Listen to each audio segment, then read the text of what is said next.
በስመ አብ ወወልድ ወመንፈስ ቅዱስ አሐዱ አምላክ። የመጽሐፍ ቅዱስ ንባብ ኦሪት ዘጸአት ምዕራፍ 15 የሙሴ መዝሙር።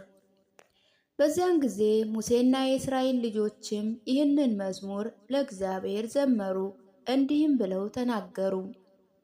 ለእግዚአብሔር እንዘምራለን፣ በክብሩ እጅግ ከፍ ከፍ ብሏልና፣ ፈረሱና ፈረሰኛውንም በባህር ጣለ። እኔን ለማዳን ረዳትና ሰዋሪ ሆነኝ። ይህ አምላኬ ነው፣ አመሰግነዋለሁ። የአባቴ አምላክ ነው፣ ከፍ ከፍም አደርገዋለሁ። እግዚአብሔር ጦርነትን ያጠፋል፣ ስሙ እግዚአብሔር ነው። የፈርዖን ሰረገሎች ሰራዊቱንም በባህር ጣላቸው። በሦስት የተከፈሉ ፈረሶችም በኤርትራ ባህር ሰጠሙ። ማዕበል ከደናቸው፣ ወደ ባህር ጥልቀት እንደ ድንጋይ ሰጠሙ። አቤቱ ቀኝህ በኃይል ከበረ። አቤቱ ቀኝህ ጠላቶችን አደቀቀ። በክብርህም ብዛት ጠላቶችን አጠፋ። ቁጣህን ሰደርክ፣ እንደ ገለባም በላቸው። በቁጣ እስትንፋስ ውሃ ቆመ፣ ውሃዎችም እንደ ግድግዳ ቆሙ። ሞገዱም በባህር መካከል ረጋ። ጠላትም አሳዳጅ አይዛቸዋል። ምርኮ እከፍላለሁ፣ ነፍሴንም አጠግባለሁ። በሰይፌም እገድላለሁ፣ በእጄም እገዛለሁ አለ።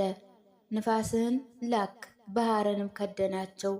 በብዙ ወኖችም ውስጥ እንደ አረር ሰጠሙ። አቤቱ በአማልክት መካከል አንተን የሚመስል ማን ነው? በቅዱሳን ዘንድስ እንዳንተ የከበረ ማን ነው? በምስጋና የተደነቅህ ነህ፣ ድንቅህም የምታደርግ ነህ። ቀኝህ ዘረጋህ፣ ምድርም ዋጠቻቸው።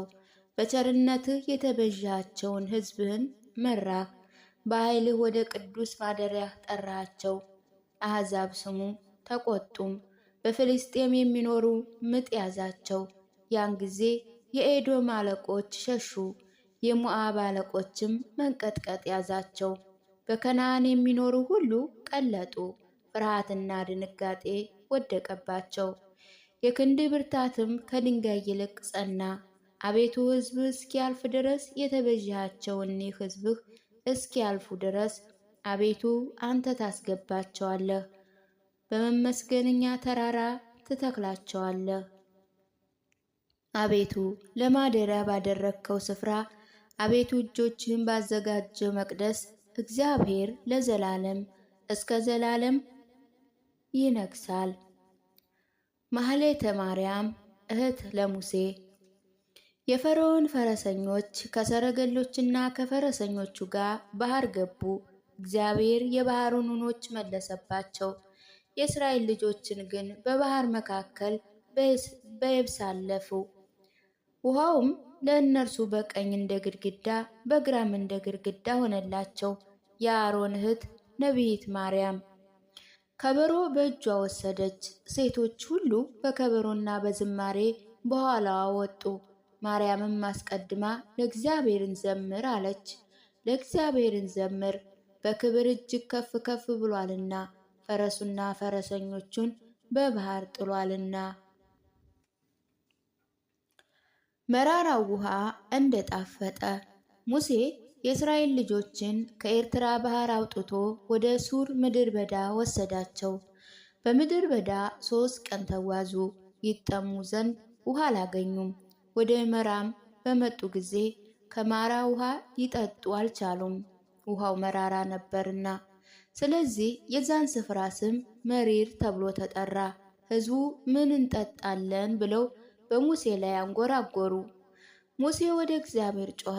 እግዚአብሔርም እንጨትን አሳየው፣ በውሃ ላይም ጣላት፣ ውሃውም ጣፈጠ። በዚያ ሥርዓትና ፍርድን አደረገላቸው። በዚያም ፈተናቸው። እርሱ አንተ የአምላክን የእግዚአብሔርን ቃል አጥብቀህ ብትሰማ፣ በፊቱ መልካምን ብታደርግ፣ ትእዛዙንም ብታዳምጥ፣ ሥርዓቱን ሁሉ ብትጠብቅ፣ በግብፃውያን ላይ ያመጣሁትን በሽታ አላደርስብህም፣ እኔ ፈዋሽህ እግዚአብሔር ነኝና አለ። እነርሱ ወደ ኤሎም መጡ። በዚያም 12 የውሃ ምንጮችን 70 የዘንባባ ዛፎች ነበሩበት። በዚያ በውሃም አጠገብ ሰፈሩ። ምዕራፍ 16 መናና ድርጭት እንደወረደላቸው። የእስራኤል ልጆች ማህበር ሁሉ ከኤሎም ተጓዙ። ከግብፅ ሀገር ከወጡ በኋላ በሁለተኛው ወር ከወሩ በ15ኛ ቀን በኤሎምና በሲና መካከል ወዳለችው ወደ ሲን ምድረ በዳ መጡ። የእስራኤል ልጆች ማህበር ሁሉ በሙሴና በአሮን ላይ አንጎራጎሩ።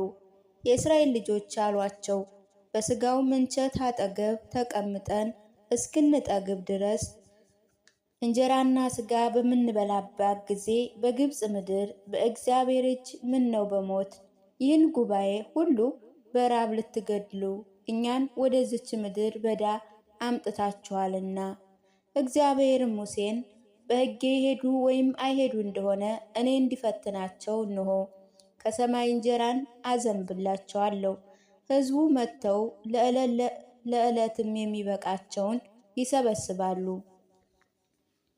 እንዲህ ይሆናል፣ በስድስተኛ ቀን ያመጡትን ያዘጋጁ፣ ዕለትም ከሚለቅሙት ይልቅ 2 እጥፍ ይሁን አለው።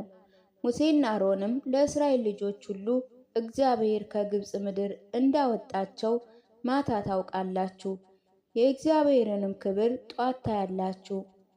በእግዚአብሔር ላይ ያንጎራጎራችሁትን ሰምቷልና በእኛ ላይ የምታንጎራጉሩ እኛ ምንድነን? አሉ። ሙሴ እግዚአብሔር ያንጎራጎራችሁትን ማንጎራጎራችሁን ሰምቷልና በመሸ ጊዜ ትበሉ ዘንድ ስጋን በማለዳም ትጠግቡ ዘንድ እንጀራን እግዚአብሔር ይሰጣችኋል። እኛ ምንድነን? ማንጎራጎራችሁ በእግዚአብሔር ላይ ነው እንጂ በእኛ ላይ አይደለም አለ። ሙሴም አሮንን ለእስራኤል ልጆች ማህበር ሁሉ ማንጎራጎራችሁን ሰምቷልና ወደ እግዚአብሔር ፊት ቅረቡ በላለው። አሮንም ለእስራኤል ልጆች ማህበር ሁሉ በተናገረ ጊዜ ወደ ምድር በዳ ፊታቸውን አቀኑ። እነሆ የእግዚአብሔር ክብር በደመና ታየ። እግዚአብሔር ሙሴን አለው፣ የእስራኤል ልጆች ማንጎራጎር ሰማሁ።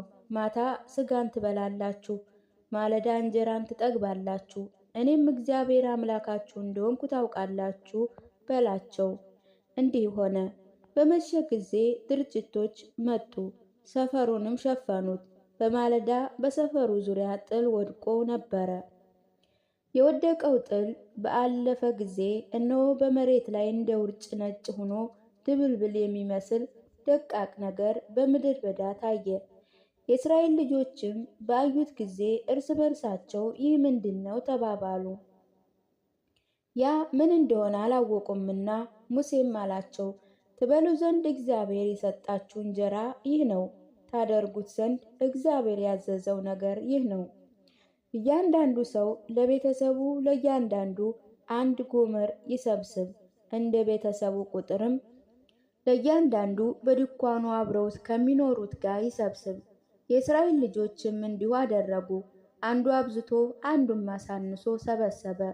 በጉምርም በሰፈሩ ጊዜ እጅግ ለሰበሰበውም አልተረፈም፣ ጥቂትም ለሰበሰበ አልጎደለበትም።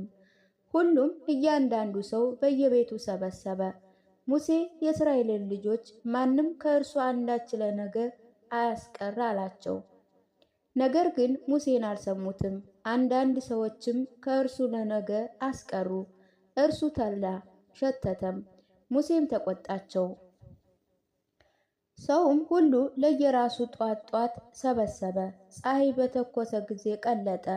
እንዲህም ሆነ፣ በስድስተኛ ቀን 2 እጥፍ አድርገው እያንዳንዱ ለ2 ጎመር እንጀራ ሰበሰቡ። የማኅበር አለቆች ሁሉ መጥተው ለሙሴ ነገሩት። ሙሴ እግዚአብሔር የተናገረው ይህ ነው፣ ነገ ዕረፍት ለእግዚአብሔር የተቀደሰ ሰንበት ነው። ነገ የምትጋግሩትን ዛሬ ጋግሩ፣ የምትቀቅሉትንም ቀቅሉ፣ የተረፈውን ሁሉ ለነገ እንዲጠበቅ አኖሩ አላቸው። ሙሴ እንዳዘዘ ለነገ አኖሩት፣ አልሸተተም፣ ትልም አልሆነም። ሙሴ የእግዚአብሔር ሰንበት ዛሬ ነውና ብሎ ዛሬ በሜዳ አታገኙትም፣ 6 ቀን ልቀሙ፣ 7ኛ ቀን ግን ሰንበት ነው፣ በእርሱ አይገኝም አለ። በ7ኛ ቀን እንዲህ ሆነ፣ ከሕዝቡ አንዳንድ ሰዎች ሊለቅሙ ወጡ፣ ግን ምንም አላገኙም። እግዚአብሔርም ሙሴን ትእዛዞችንና ሕጎችን ለመስማት እስከ መቼ እምቢ ትላላችሁ? እግዚአብሔር ሰንበት እንደሰጣችሁ እዩ። ስለዚህ በስድስተኛ ቀን የሁለት ቀን እንጀራ ሰጣችሁ። ሰው ሁሉ በቤቱ ይቀመጥ፣ በሰባተኛ ቀን ማንም ከቤቱ አይሂድ አለው። ሕዝቡም በሰባተኛ ቀን አረፈ። የእስራኤል ልጆችም ስሙን መና ብለው ጠሩት። እርሱም እንደ ድንብላል ዘር ነጭ ነው፣ ጣዕሙ እንደ ማር እንጀራ ነው።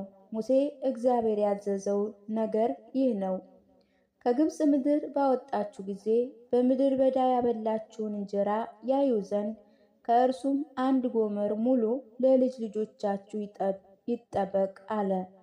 ሙሴ አሮንን አንድ የወርቅ መሶብ ወሰደ፣ ጎመር ሙሉ መና ገባበት።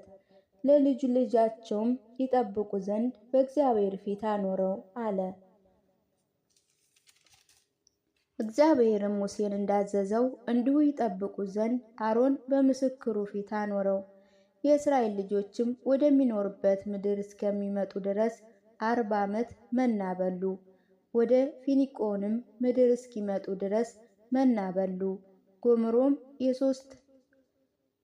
የሶስት ላዳ መስፈሪያ 10ኛ ክፍል ነው።